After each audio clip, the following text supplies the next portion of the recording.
Your brand may be staying on top of current trends, but are you agile enough to stay relevant, resilient, and successful as customers, competition, and the world continues to change at a breakneck pace? I'm thrilled to share the newly revised version of my first book, The Agile Brand. I'm calling it The Agile Brand Revisited. It's been updated to reflect our continually changing world, and it provides 7 principles that form the backbone of an agile brand, offering detailed insights and actionable steps for incorporating them into your business strategy. This is the book that started it all, and I'm excited to share it with you. It's now available in print and digital formats and available everywhere. Learn more by going to the Agile Brand Guide website at www.agilebrandguide.com. Welcome to Season 4 of The Agile Brand with Greg Kihlstrom, where we discuss business agility through customer experience, employee experience, and digital transformation. I'm your host, Greg Kihlstrom. The Agile World podcast is brought to you by TEKsystems, an industry leader in full-stack technology services, talent services, and real-world application. For more information, go to teksystems.com. To read more about the topics discussed on this show, you can go to my website at gregkihlstrom.com and read my latest articles or get a copy of my latest book, Meaningful Measurement of the Customer Experience, now available on Amazon and other retailers. Today we're going to talk about the importance of agility in your career and how to know when to make a big or even a little change. To help me discuss this topic, I'd like to welcome Erik Cabral, founder and CEO of On Air Brands. Erik, welcome to the show. I am so happy to be here, Greg. Thank you so much for having me. Yeah, looking forward to talking with you here. So why don't we start by having you give a little background on yourself. Where did you start your career and what was the first major pivot you made? Yeah, great question. I started my career doing the traditional route, that friends, family, mother, father, go get a great job. Well, go to school first, go to 4 years of college and get your degree and get a great job. And I did all of that. I jumped into corporate America. I bled whatever corporate colors they had. I did that for over 20 years, Greg. And it got to the point where I slowly climbed up the ladder as a creative. There was a lot of resistance, to be honest, because I just wanted to be a pixel monkey, pushing pixels and pencils and doing the work and keeping my nose to the screen. And I was always not forced. I was being influenced by my managers to become a manager because they're like, "You're great with people. You're great with this and that. You need to step up. You're getting older." When I finally embraced that, Greg, I was like, wow, I'm getting an MBA in business. I had no interest in that, but it just happened, right? And Right. I started to build systems and teams and processes. Most of my wheelhouse and zone of genius is influencing people to like take the leap and follow whatever the mission was for the company.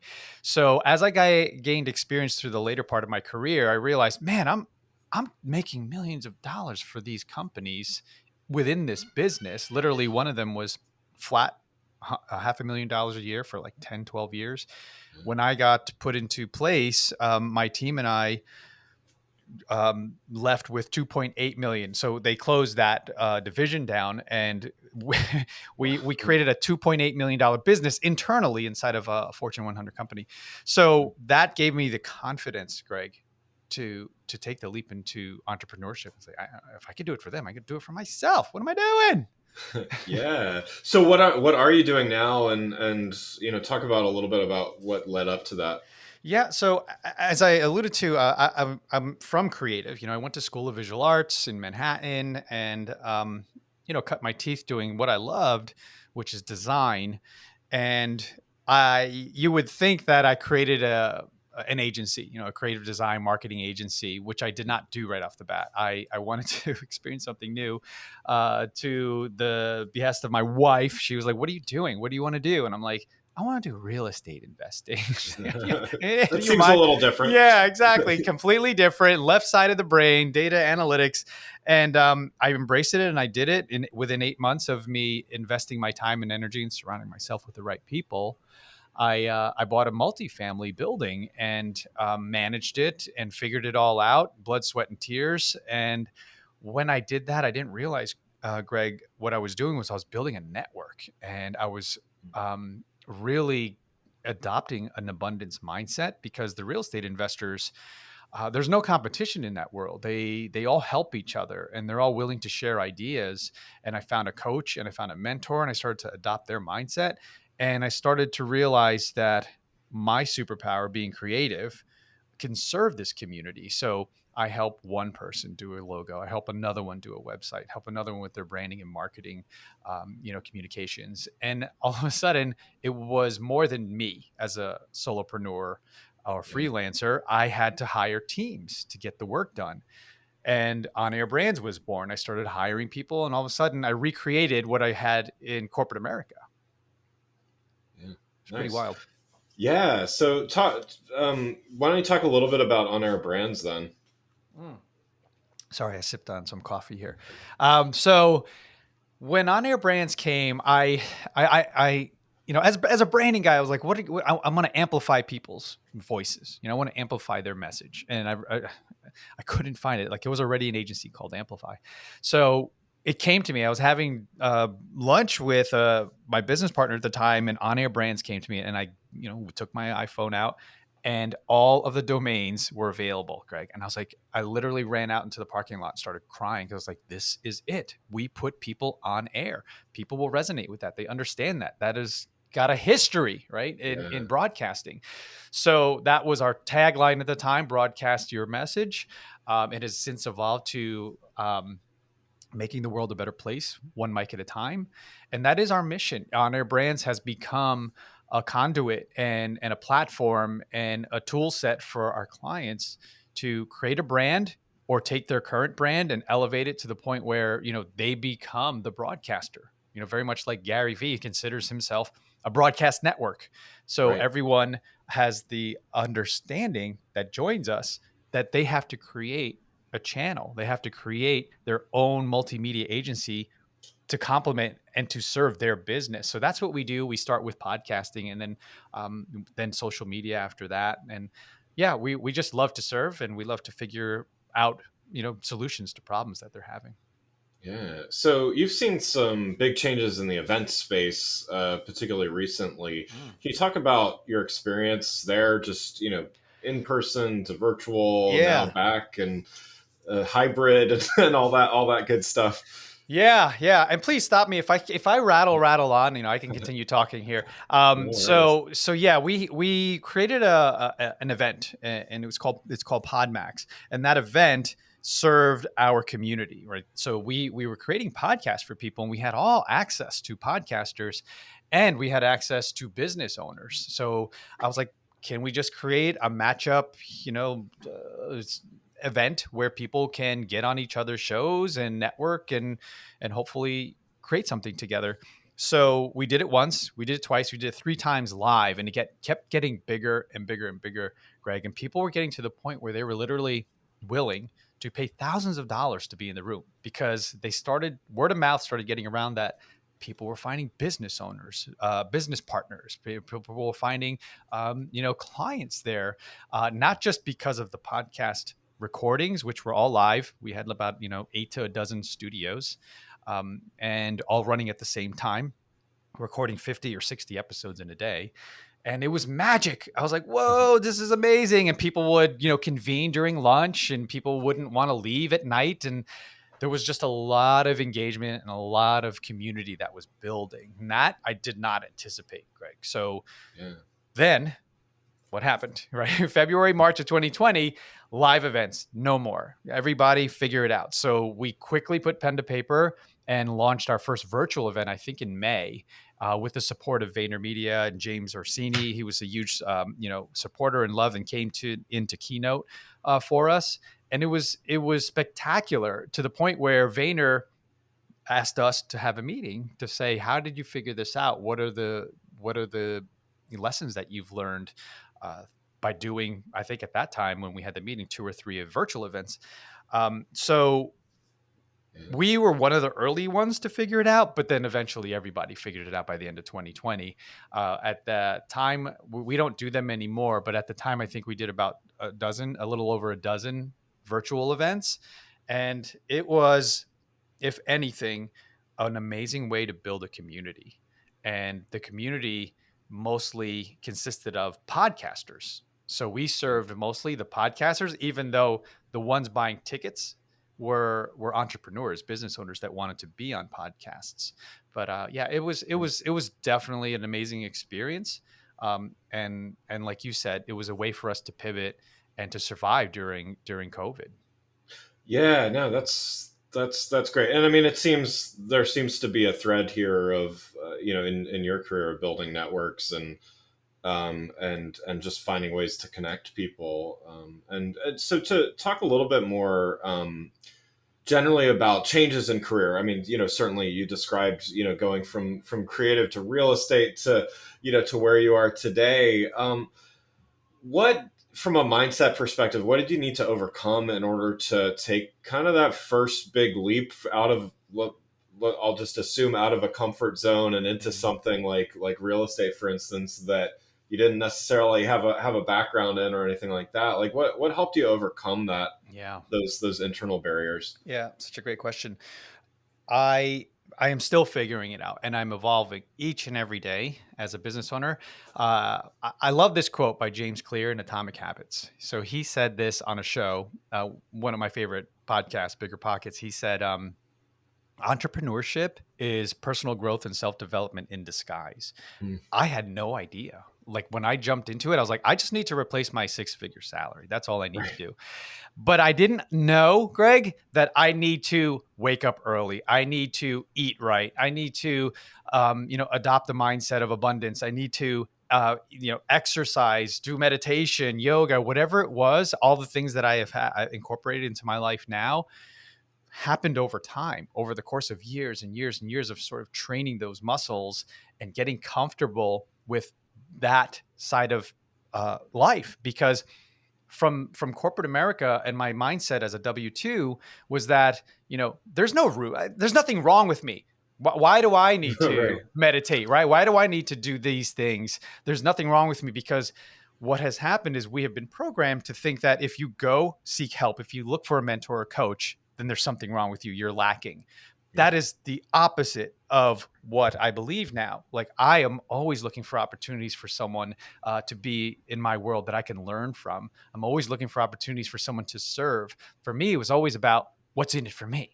What do I Right. get out of this situation when I walk into a room? Now it's all about, well, I walk into a room, Greg, and I'm like, who can I serve? Who needs help? Who needs me? So it was a long transition.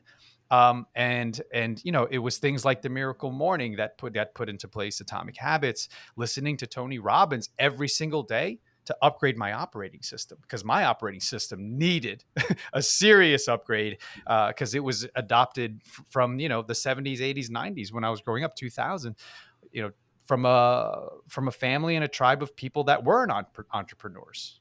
So Yeah, it was yeah. I tough. mean, I think and you can kind of see this. I mean, having been surrounded by entrepreneurs for quite a bit of my career and been one myself several times, you kind of see the ones that seem to thrive are open to change. They're to your other point, they're open to helping others and not necessarily, pay it forward. I know that's kind of a cliche, but it works. Not necessarily like expecting something in return right away.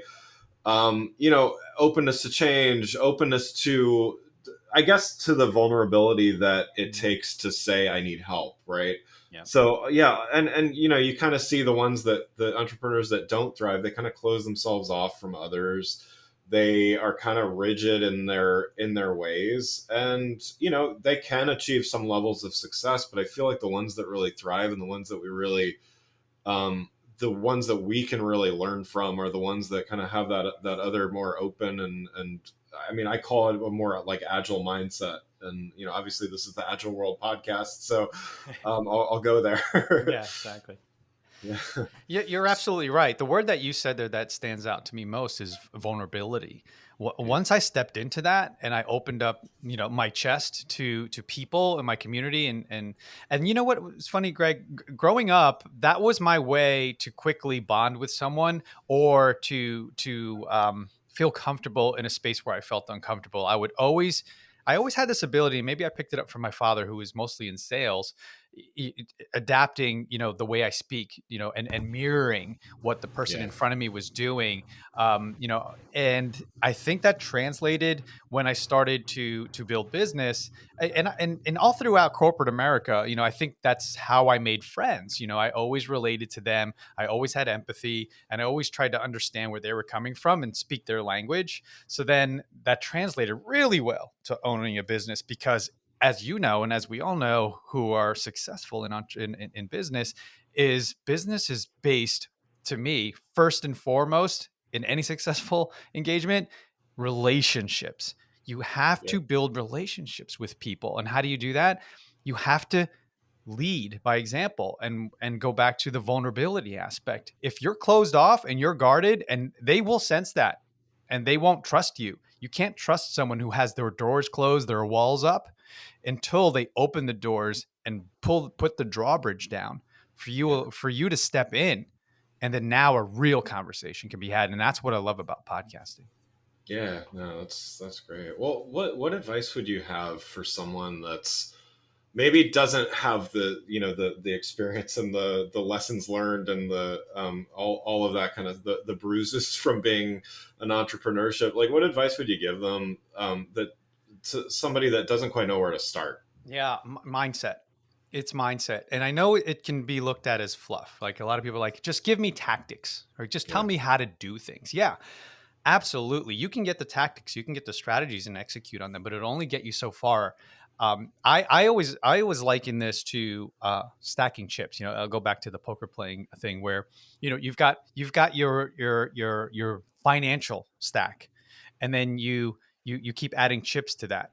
There are some people out there where that's all they stack on, and they never stack the chips in the love category, in the yeah, family category, in the spiritual category. All of a sudden, you see a big, fat, miserable millionaire, multimillionaire. Why? Because they never stacked chips in the other aspects of life.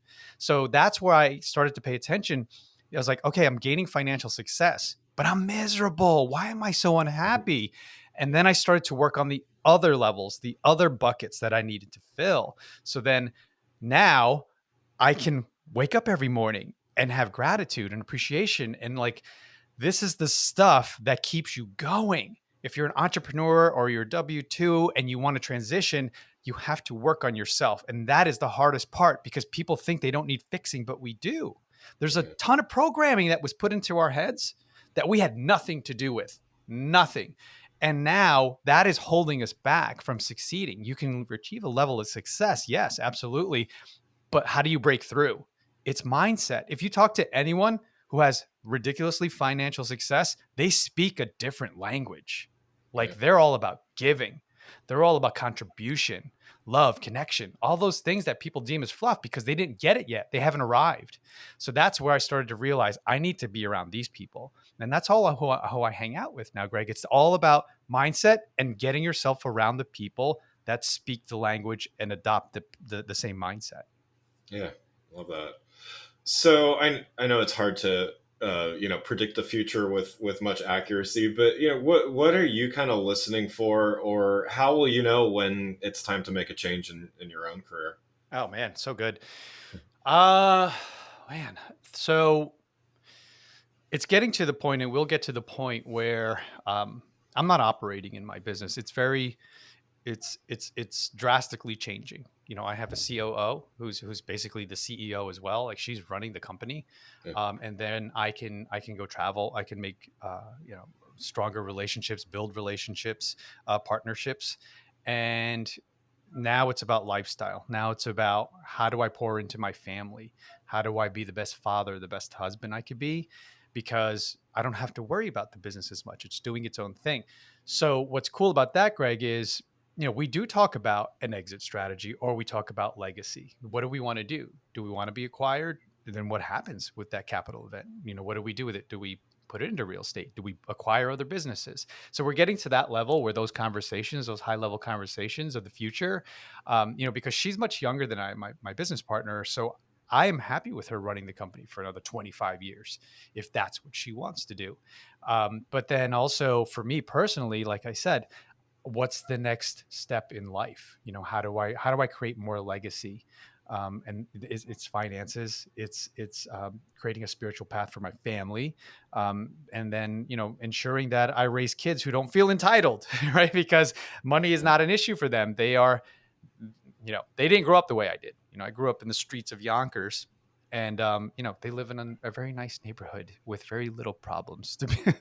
So that's the challenge right now is family and growth. Yeah. Well, one last question before we wrap up here. We talked about quite a few different things here. So, what's a book, article, other resource that you might recommend somebody reads, listens to, watches, whatever the case may be, to kind of learn more about some of the topics we talked about?